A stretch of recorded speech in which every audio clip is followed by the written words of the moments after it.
I pass the stone to Yakov.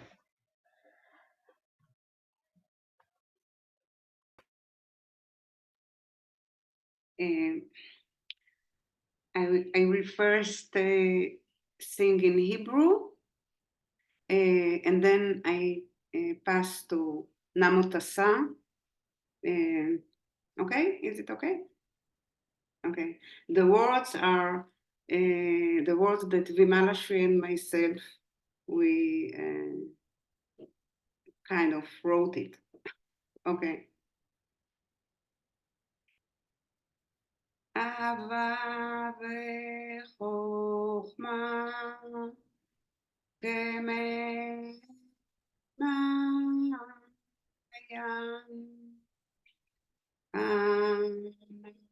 shifu al kol bu'ei olam. Ava v'chokhma gemenayam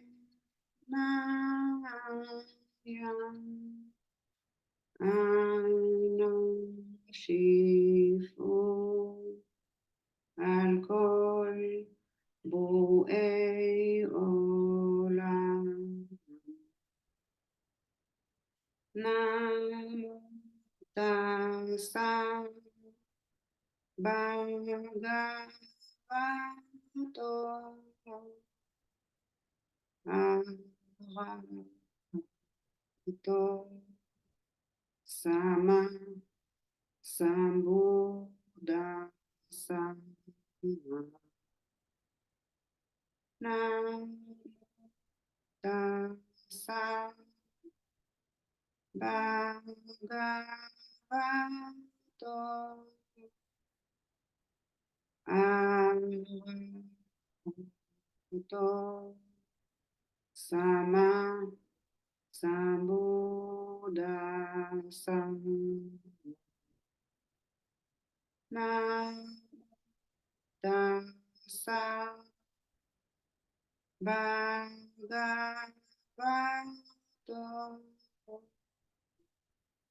Arahato Sama Sambuddhassa.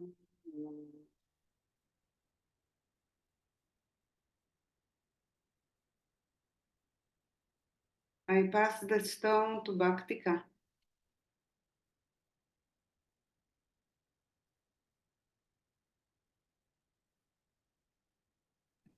Thank you. This is so beautiful.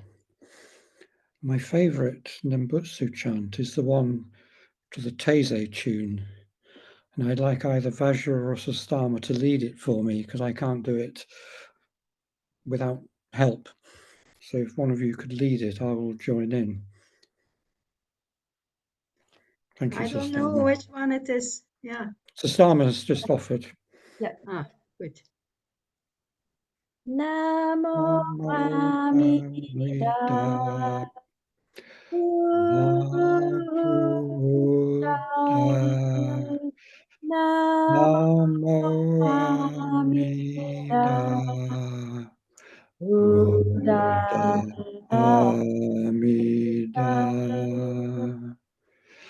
Namo Namo Amida Amida Buddha Buddha Namo Namo Amida Buddha Amida Namo Amida Bu. And I pass the stone to Daya.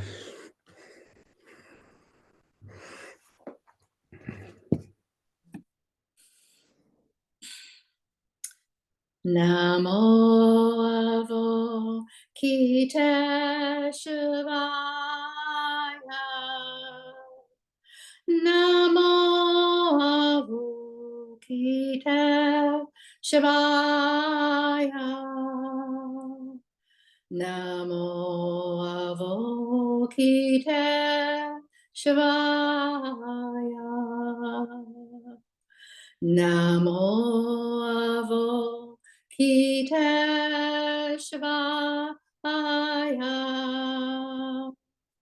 Namo Avalokiteshvaya. Namo Avalokiteshvaya. Namo Avalokiteshvaya. Namo Avalokiteshvaya. Namo Avalokiteshvaya. Namo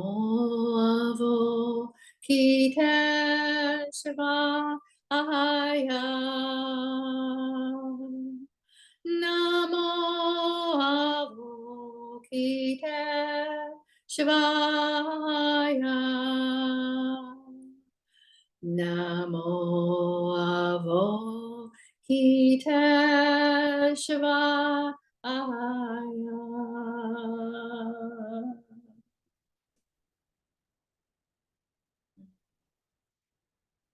And I'll pass the stone to Carol. Namo Amida Bu. I'll pass the stone to Sambrinanam. We each sang our favorite Nambutsu, our favorite hymn from the Nyanfu book. Namo Amida Bu. I'm going to stick with what I know from yesterday. But I want you to block.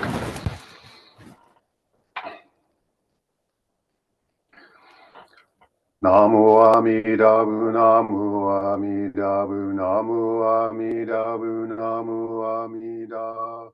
Namo Amida Bu, Namo Amida Bu, Namo Amida Bu, Namo Amida.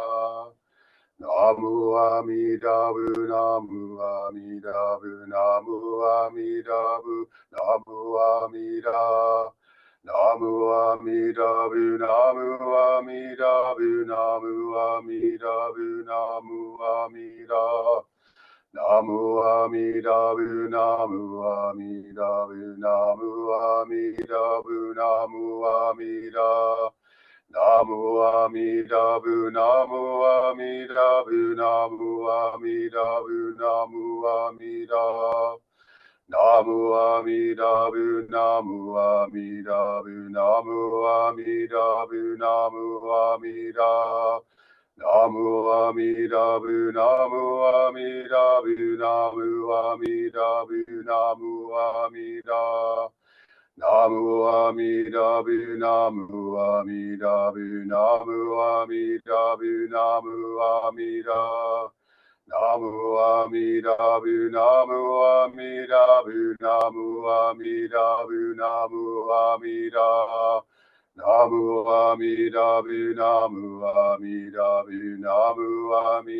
Bu, Namo Amida. Namo Amida Bu, Namo Amida Bu, Namo Amida Bu, Namo Amida. Namo Amida Bu, Namo Amida Bu, Namo Amida Bu, Namo Amida. Namo Amida Bu, Namo Amida Bu, Namo Amida Bu, Namo Amida. Namo Amida Bu, Namo Amida Bu, Namo Amida Bu, Namo Amida. Namo Amida Bu, Namo Amida Bu, Namo Amida Bu, Namo Amida. Namo Amida Bu, Namo Amida Bu, Namo Amida Bu, Namo Amida. Namo Amida Bu, Namo Amida Bu, Namo Amida Bu, Namo Amida. Namo Amida Bu, Namo Amida Bu, Namo Amida Bu, Namo Amida. Namu Amidabu, Namu Amidabu, Namu Amidabu, Namu Amida.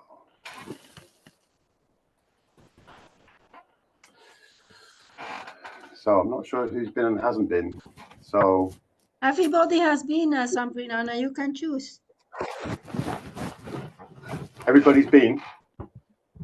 Yeah. I'll pass the stone to Paripurna.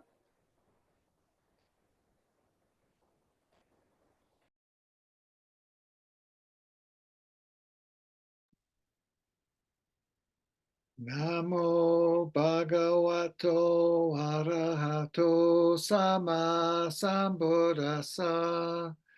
Namo Bhagavato Arahato Sama Sambuddhassa. Namo Bhagavato Arahato Sama Sambuddhassa. Namo Midapu. I pass the stone to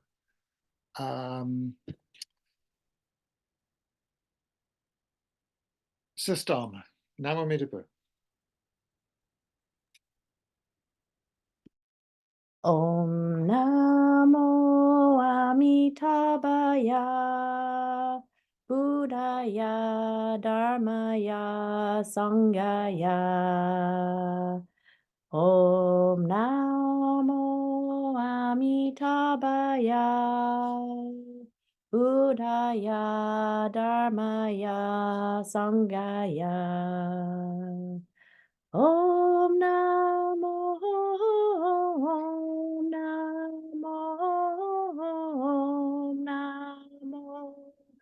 Amitabhaya. Om Namo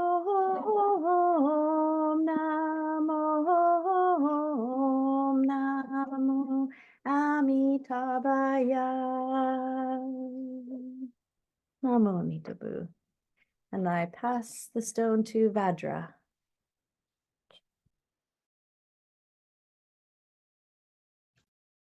So we shall now chant Eppen's hymn, which is on page 12. For me, I don't know. I have an old info book. Maybe it's a bit further for you. Search into yourself, but float on the stream that soon vanishes. See nothing remains. Ponder on your life, each shimmer of moon, with each fleeting breath, how it falls away. Human and gold rams we cherish and seek, though we love such forms, no one can keep them. The pain of the house, all the lower realms, though we all hate them, we seize them again from far in the past to this present day. The things we longed for remain out of reach. Some may understand the two Dharma gates, but old mind still turns, subverting the truth. Those entanglements, cast them all away, and with a true heart just call Amida, with breath after breath, Amida Buddha. Namo Amida, the end of false thought, that very moment from perfect bliss round. Amida will come with kind Quan Chi Yin. Their hands they reach out in welcoming joy. When we trust and trust, they do draw us forth.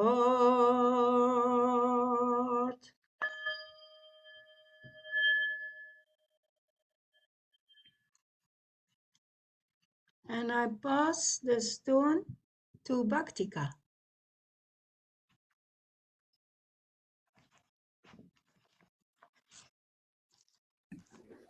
Thank you, Vajra. Thank you, everybody. Well, now, because it's 3 o'clock, I guess you've passed it, so I can begin my talk. Thank you very much. My body is very hot at the moment. The title of the talk is Finding the Pure Land, More Body, Less Self. My body is very hot, even though it's actually cold here. And I think it's this warm-up of this half hour of chanting that I feel very engaged with. And as probably as you realize, I have an issue about chanting in public or aloud. And that comes from a past trauma, which is going to be the topic of my talk. So it's a helpful start in a way. When I was at school in my teens, we used to have to sing in class, and the music master used to go around and touch certain boys on the shoulder and tell them they should mime. And I was one of the ones who got tapped on the shoulder, which meant I should mime when the others were singing. And that sort of shamed me, and that shame has never completely gone. And it's probably why I never ever sung after that. So being part of the Amida community has encouraged me to sing, but I've still got this embarrassment. But it doesn't disable me like it used to. It used to really disable me. And I've learned to deal with it so that I can just talk about it now, but I still can't sing because it's never been part of my life. But I'm working on it. I've not given up.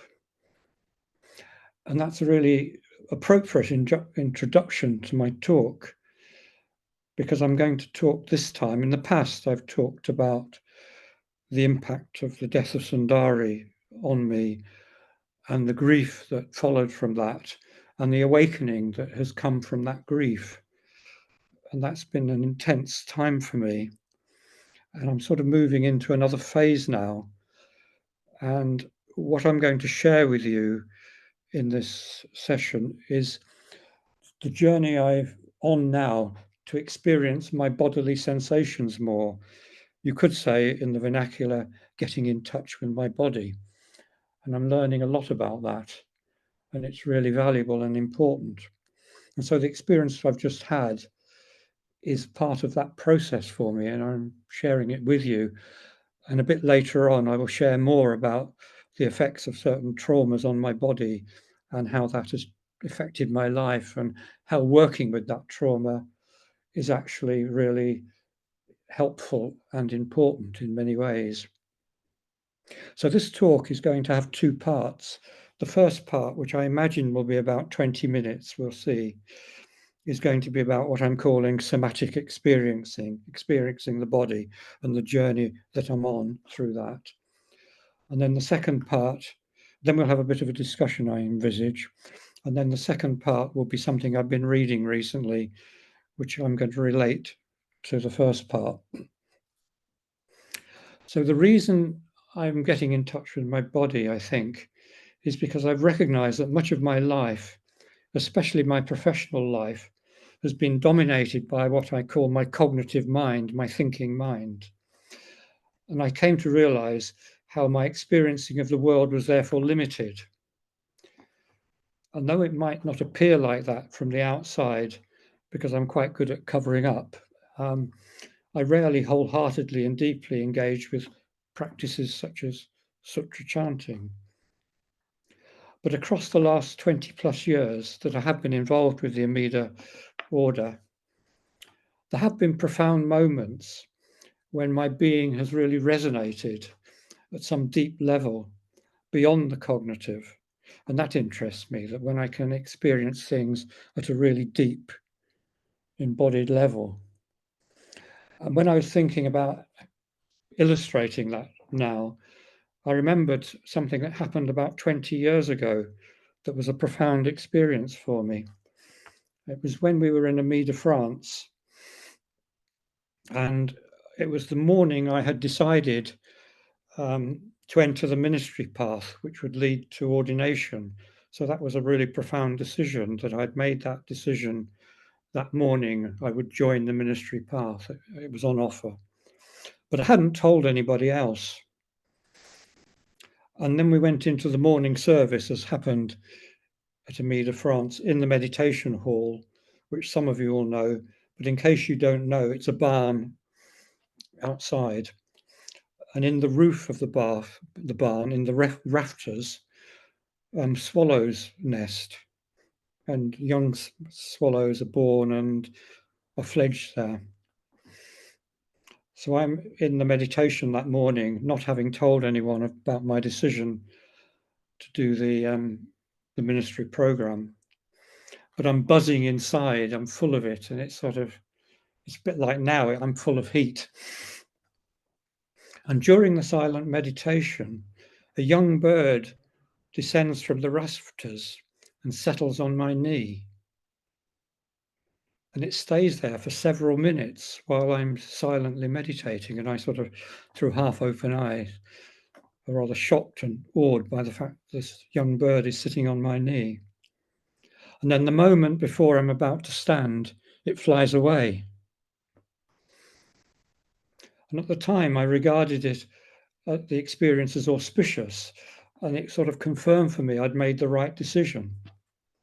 And reflecting now, I'm interested in the state of being that had created that connection with the young bird. And I surmise now that it was that in that moment, I was in what I call my animal body, my body that exists in all of us, but we tend not to notice if we're in our cognitive mind. It's a state that we all have, our animal body, but our cognitive mind tends to for me anyway, and some of us, not all of us, it tends to dominate my experience of the world. So my talk is really about how we can experience the animal body, which I suggest is the foundation, the heart, from which we can experience non-self. So that's why I think it's of interest to Buddhists, because it's a place from which to experience non-self, because the ego self is entwined with the cognitive mind, whereas we're unconsciously influenced by the body. And in my Dharma talk last year at the Bodhi Retreat, I introduced the animal body by quoting a book by my friend Anne Garrity, the book called Love in a Time of Extinction, Navigating the Eco-Apocalypse. And so I'm reminded by what Anne says about the relationship between the human mind and the animal body. So I'm now going to quote from her book. One challenge is the nature of the brilliant human mind. We are separated ourselves from the undifferentiated flow of life that other animals inhabit, and we have become conscious that we are alive rather than simply being alive. We're conscious we're alive rather than just simply being alive. This alienation from the instinctual flow of life through our bodies has allowed us to develop language, self-awareness, and construct complex societies and technologies. It has also led us to denigrate the intelligence of the instincts and pay no heed to communications from nature, warning us that we are destroying the very web of life that sustains us. So she says that because the book is about how the human race is basically destroying life on Earth, which in her view, in an irredeemable way. So when I was reflecting on the timing of giving this talk now, I got really excited by the Wide Road West recently because we've been blogging about our musical experiences, the music that really touches us. And then after that, exploring poetry that speaks to us as Pure Land Buddhists. And that really excites me because that is showing us how we resonate with the non-cognitive, beyond the word. And that's what this talk's about, stepping beyond the word. So I'm going to share with you now one of my favorite poems, also a favorite poem of Sundari, which you may know, Wild Geese by Mary Oliver. You do not have to be good. You do not have to walk on your knees for 100 miles through the desert, repenting. You only have to let the soft animal of your body love what it loves. Tell me about despair, yours, and I will tell you mine. Meanwhile, the world goes on. Meanwhile, the sun and the clear pebbles of the rain are moving across the landscapes, over the prairies and the deep trees, the mountains and the rivers. Meanwhile, the wild geese, high in the clear blue air, are heading home again. Whoever you are, no matter how lonely, the world offers itself to your imagination, calls to you, like the wild geese, harsh and exciting, over and over, announcing your place in the family of things, announcing our place in the family of things. For me, the metaphors are so evocative of the Pure Land. Amida and the Pure Land can appear in many forms. So I'm now going to say something about the embodied mind and the effects of trauma on it. And I've already illustrated one effect of trauma. It's affected my confidence in singing. So I'm going to share with you other significant experiences in my life, particularly ones that have involved trauma. And in making this decision, I thought, oh, am I being indulgent? Is this just talking about myself? Even though my purpose is to share learning that may be of interest and value to all of us. But then I was reminded and put at ease when I remembered a saying that's attributed to Dogen. I mean, some of you all know Dogen, 13th century founder of Soto Zen Buddhism in Japan. And he said, to know yourself is to forget yourself. To know yourself is to forget yourself. And Pema Chodron, who comments on this, says, we might think that knowing ourselves is a very egocentric thing, but by beginning to look clearly and honestly at ourselves, we begin to dissolve the walls that separate us from others. And then I thought of a recent example of that. And it's when some of us who are members of the Amida Order went to Malvern, to the Pure Land Conference in Malvern. And the three of us, that's Astama, Sangamitra and myself, we each gave short talks and we shared personally in a way that reduced the separation from others. And others responded to that very positively. So for me, that's affirmation that if we share more personally, not just talk about ideas or teachings, it actually is transformative and can be. So that gives me some encouragement to share some of my experiences with trauma.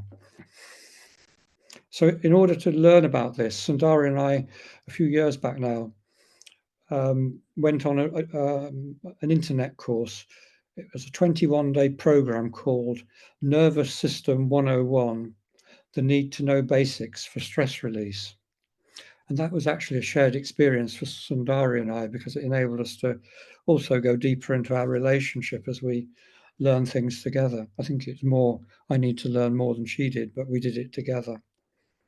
And after Sundari's death, which itself was the greatest shock to my system, the grieving process has drawn me deeper into what is called the embodied mind.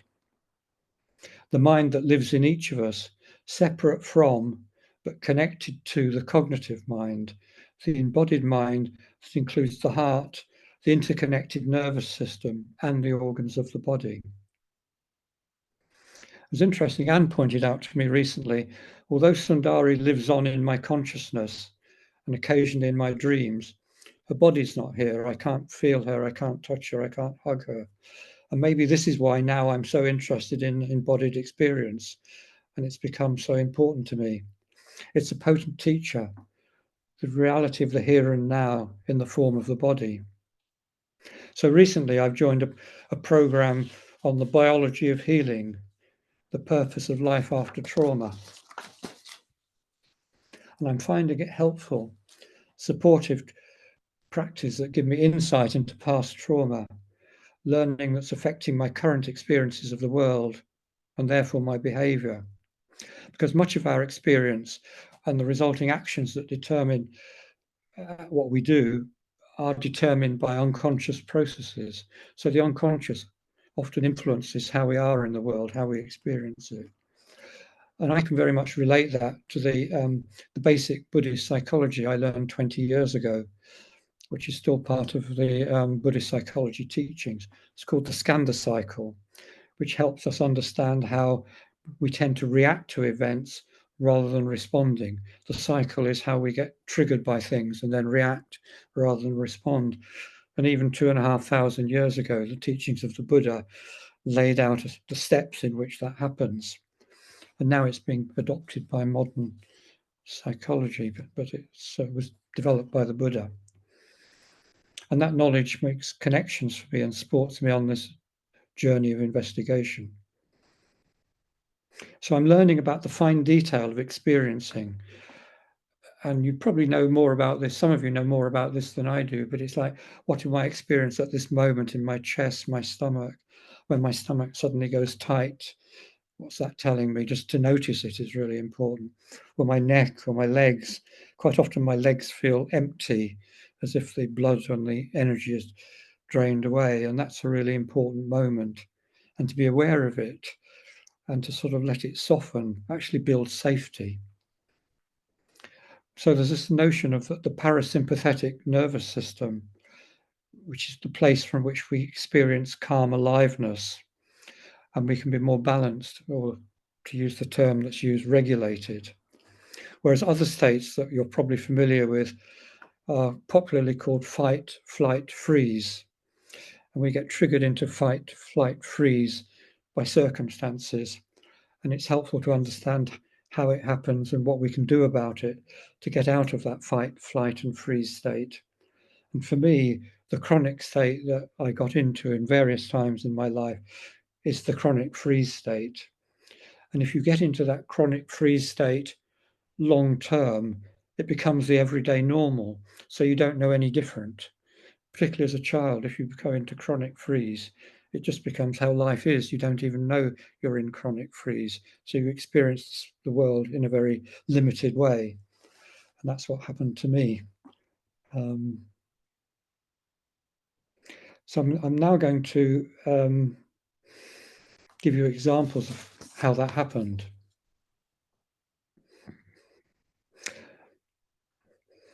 When I use the word trauma, I'm not necessarily talking about remembered experiences. And they might not even seem like big experiences, but they are experiences that overwhelm the body in a way that we shut down. We go into fight, flight, or freeze as a protection against that overwhelm that we experience. And that stays in the body, and the body remembers it, even though we don't consciously remember it. And I think it's important for us as Pure Land Buddhists to be able to work with that if we need to. Some of us probably don't need to. So I'm just going to give you some examples now. When I was 6 years old, I was committed to an isolation hospital for 6 weeks. The reason was that I had 2 infectious diseases simultaneously. I had scarlet fever and measles.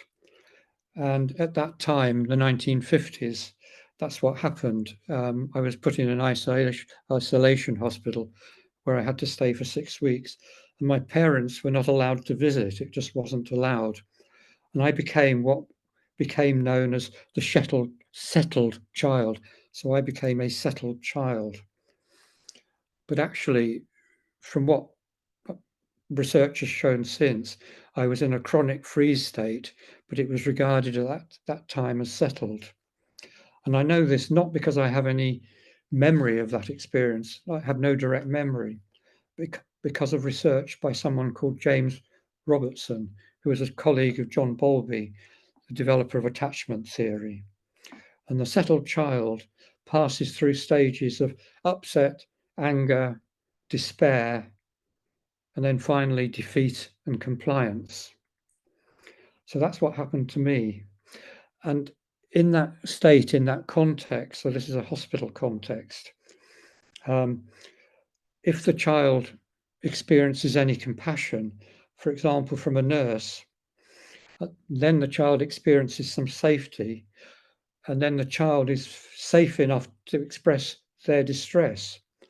So they express some of the bottled in trauma. They cry, they scream, they get angry, because it's been safe to express that. Then what happens is that the person who has shown the compassion gets blamed for unsettling the ward, because they've caused the disturbance. The nurse who shows the compassion causes the disturbance. And pediatric practice at that time, the 1950s, had the idea that a settled, happy ward was a ward with children all sort of smiling and contented and compliant. And the system is self-sustaining, because anyone who tries to change it gets blamed for the disturbance. And that trauma occurs quite quickly. It only takes about a week, and separation from one's parents or primary caregivers for that sort of process of isolation and freeze to settle in. But the senior pediatricians, the senior child doctors, were in denial about it. They didn't believe that that's what was happening. And so what James Robertson did, his scientific research, was to film children day by day, recording the signs that the ward staff were not noticing. And then through showing the films, revealing the children's underlying processes that they were experiencing. I mean, he had to struggle to even show the films to doctors. They wouldn't see them at first. But over time, his teaching became, his research became accepted. And then pediatric practice, the children's hospitals and the way they operated changed. So then parents or the primary caregivers were allowed more access. But my parents didn't have any access for 6 weeks. So I came out pretty traumatized. It may be, I'm going to come back to this later, but it may be that I became an organizational psychologist, which is what I've been much of my life. And I've worked in the NHS using my skills to identify systemic dynamics in the health service because of my personal history. You know, in a way, what I experienced as those systemic system that was traumatizing for me and other children, I unconsciously went into that area of work by having the skills to work at that system level. I mean, that's just a hypothesis, but I think it's quite an interesting one. Why do we finish up doing what we do? Is it our choice or not? And then my friend Angarity has suggested that's when I became a Buddhist, actually, because I spent 6 weeks in isolation in a room of my own. I was brought meals and I was brought medicine, but not much more. So as a 6-year-old child isolated in a room on my own, suggestion that was a sort of the beginning of a Buddhist path, and that trauma was a sort of part of that path for me. And then another step which precedes that was when I was born. So they add together. When I was born, I spent the first 10 weeks of my life in hospital because my mother nearly died when I was born. So I had to spend 10 weeks in hospital with her, but she wasn't able to care for me because she was near death. And so the woman in the next bed fed me initially. So, and I presume that means breastfed. So I was fed by mother, and so I was kept alive by someone my mother didn't know, I didn't know. And I think I've got something around me now, in my being now, which is to do with the kindness of strangers.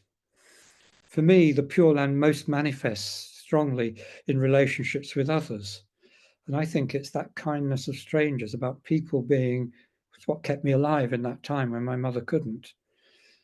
And so I think that I'm also sort of hypothesizing that that's part of my experience of the Pure Land because of that trauma.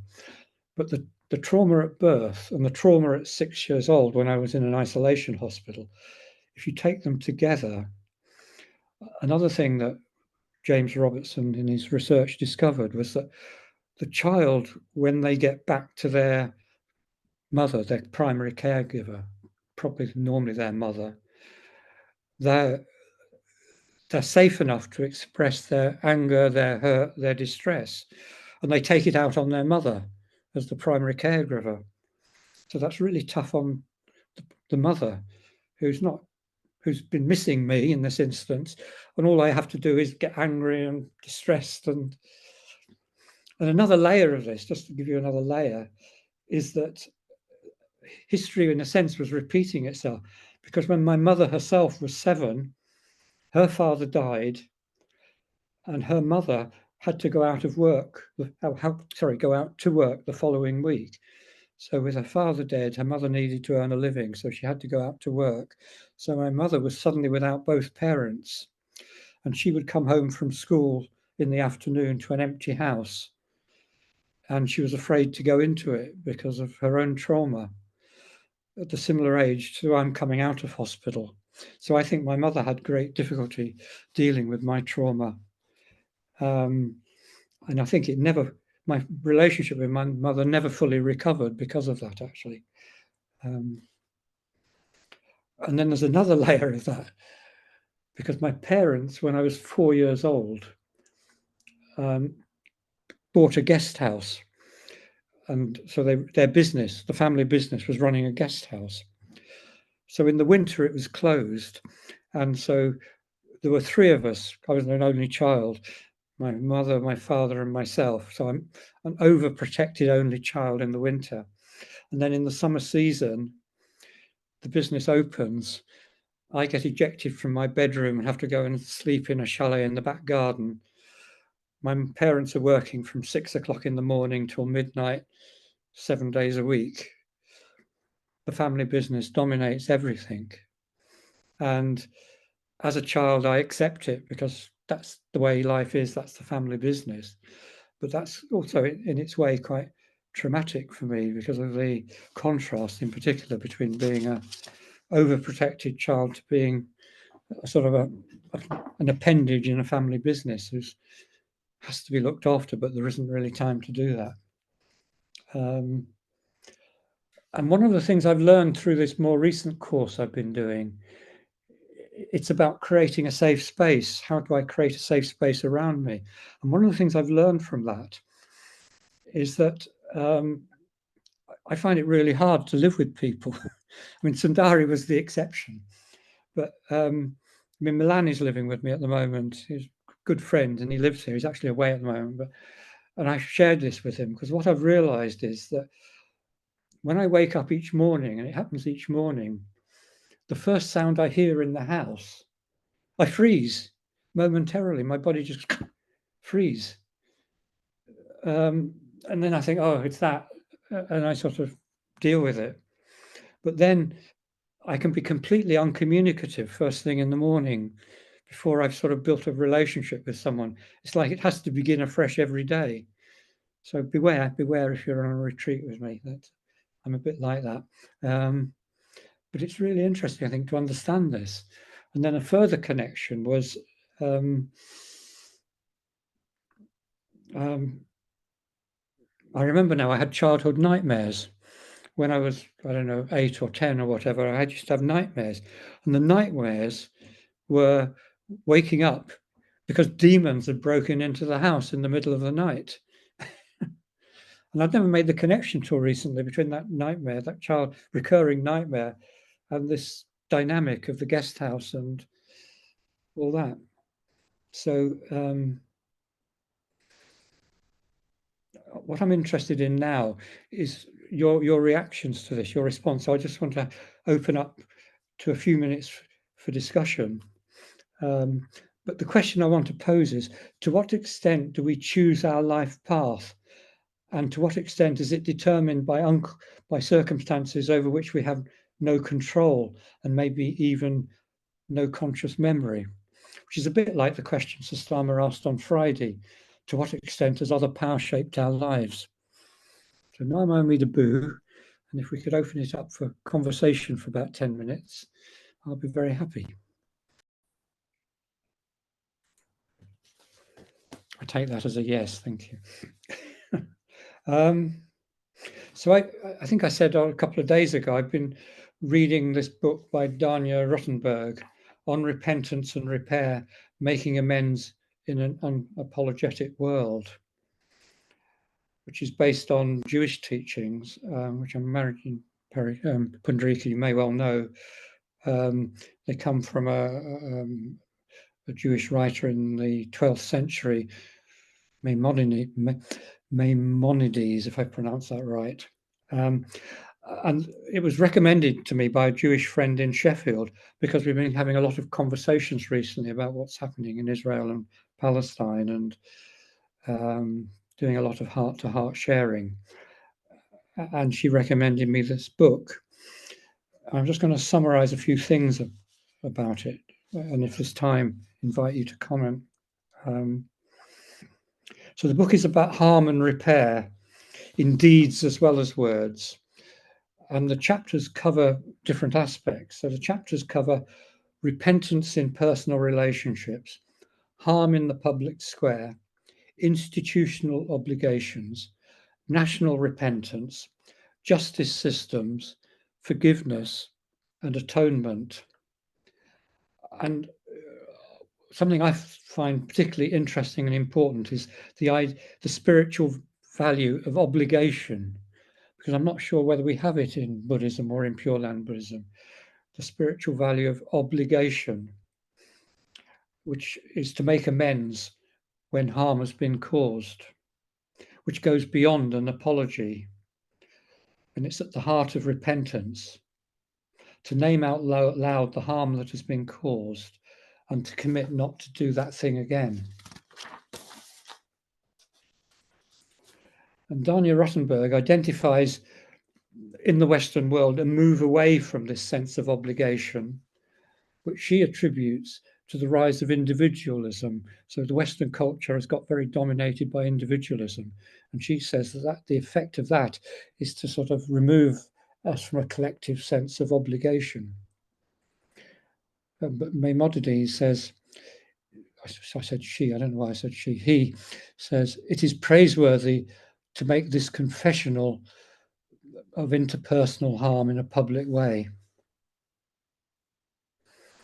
So I'm wondering what our view is as Pure Land Buddhists on this idea of obligation for wrong done, on repentance, and possibly even on a framework for justice. What comes to mind to me is the Naquan and Chiquan practices that we have. Naquan is acknowledging what harm I have done and recognizing that the harm I've done overall will be greater than any benefits I've received, which therefore invokes an experience of gratitude for what I've received. And then from that place of having recognized that in the world I probably do more harm, I do more harm than good, we then offer that to the Buddha or to Amida Buddha through the Chiquan process. And we don't have it as part of our practice in the order at the moment, although I did introduce it in the retreat last summer, the face-to-face retreat. So I was interested in getting a view on it. And I'm thinking, actually,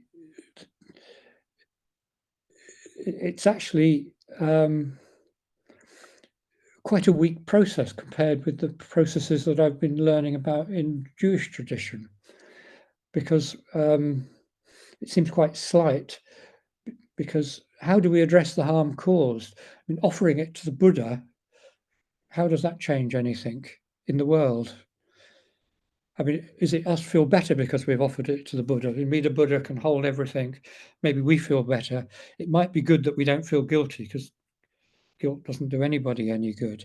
But the idea, I think, is meant to be contrition. So what comes up is contrition, and then a sort of process of making amends. But I'm not sure whether in our tradition we have any specific things about making amends. Do we have any guidelines, any spiritual guidelines on making amends and how we do it, which obviously exist in the Jewish tradition? And you could probably say more about Pundarika. I've also had a look at our vows, which we'll be reciting in a bit, and vow 21 and vow 22. Vow 21 being about a willingness to constructive dialogue when we've had a conflict with someone, and vow 22 being about recognizing and acknowledging when we ourselves may have contributed to conflict, but they don't really tell us what we're going to do when we discover that. So I'm just wondering whether Judaism has something to offer, and why, to put it rather bluntly or sharply, why Buddhism doesn't have something sharper about how we make amends. And then I had a thought, so this is my closing remark. When I do something wrong, and I do many things wrong, of course, and if I sort of say, oh, it's because of my trauma, that would give me an excuse shield to hide behind, wouldn't it? Oh, just because of my trauma, I could do that. I hope I wouldn't, but I could do that. Because we humans are rather good at finding excuses. It seems to me that's part of being human. We're good at finding excuses. We have an instinctive reaction to defend myself. Maybe by denial. My instinct is to deny, perhaps, and then I'll reflect on it a bit more and maybe acknowledge it. But why do I do this? This is what I've reflected. Maybe it's because I think of myself as generally a good person, one who does their best, one who has good intentions. Is there a problem with that? Well, maybe, because Danya Rottenberg is making the point, it's not about the sort of person I am that matters. It's about, did I do harm? And I will have done harm. And if I believe I'm a good person and that good people do not do harm, I'm more likely to instinctively defend myself. So as an example, a practical example, in the media these days, we see lots of examples of prominent people being accused of some racist act. They're called out for some racist act or some similar act. And the first thing they do is they deny it, usually. And then an ally of theirs says something like, but they don't have a racist bone in their body. But that's not the point. That's the defense of their character. What matters is their behavior. So my final comment is to reflect back that I think, if I remember rightly, Shinran says that good people have greater difficulty than bad people in entering the Pure Land. Good people have greater difficulty than bad people in entering the Pure Land. Maybe that's because we think of ourselves as good people and we're more likely to defend ourselves if we think of ourselves as a good person, and less likely to go through a process of repentance and obligation without stimulating guilt, we hope. Discuss. Oh, Bhaktika, you struck a note for me. I'll have to tell you. I have struggled and continue to struggle with bamboo nature and wayward passions, because I find it's just a really trite way to hide behind bad behavior. And so that really just struck a note for me, and I don't know what the answer is. I think you said it extremely well. Thank you. Thank you. I was looking up the definition of atonement, And because I feel like people need some way, I mean, like looking at the justice system, people need a way to atone. And a definition of atonement is to harmonize. And, like at which the process of harmonizing, I think, is awareness of yourself in relationship to, other people and events. And yeah, I just think that's a really powerful concept. And, rather than having this, I'm a good person image of yourself, it's much, like just have a realistic image of, who you are, and be able to own that. And Yeah, that, thanks, Ben. I agree. yeah, and that way you can harmonize, Yeah. Yeah. And we can do that in personal relationships. I hope we Well, exactly. do. I feel haunted. I feel haunted by behavior that, I was, very uncomfortable with, but no way to atone, no way to amend. And the mega question, can it be done on the world stage? Yeah, And be I don't know. powerful. Sorry, John, I talked over you. I beg your pardon. No, I don't know how relevant this is. I always get down a kind of intellectual spiral of not knowing what I'm talking about on this, really, because it's such a complex area. But for what it's worth, and I can't remember the details, but there's an incident in Gandhi's life when he's at a time of terrible riots between Hindus and Muslims.